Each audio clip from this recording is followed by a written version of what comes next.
Hey everybody, what is going on? I hope you guys are all doing well, and welcome to another tutorial video. In this video, I'll be explaining to you guys how you can delete the background in your pictures in Photopea, so let's get right into it. Now, there are a couple of methods which I will be showing, so let's start with the first one, which is the magic wand.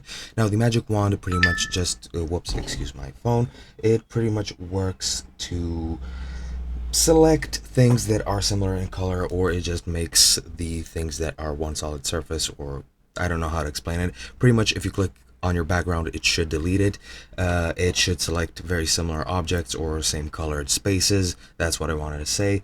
And you just need to select the magic wand from the left. It looks something like this. And all you have to do is click on the background. If the background is a solid color, click on it. It should select it. If it doesn't select the appropriate things you want, you just need to undo the selection and just turn up the tolerance in the top of the screen. Originally it should be somewhere around 15, 16, and you just need to increase it until you find the appropriate value, and then just hit delete, and that should be it. You can also use magic cut. All you need to do is go to the select menu and find magic cut, and then you need to use the green brush to color your object which you do not want to delete, the gray to delete already pre-marked spaces of your image, and the red to color the background. And when you do that, then you will be able to select the background, color all the background red, and then just delete the background.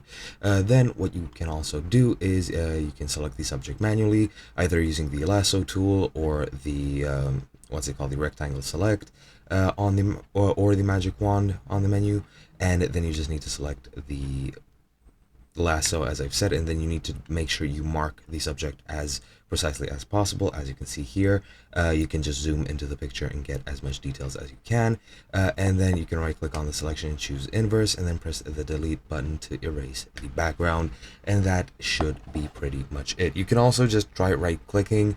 I know that works in newer versions. You can just right click on your image and click remove BG, and that should apply an automatic algorithm to delete your background. It might be accurate, it might not. You can use that, and if you like it, you can just keep the image as is. And that is pretty much it. Hope you guys enjoyed, and I'll be seeing you guys next time.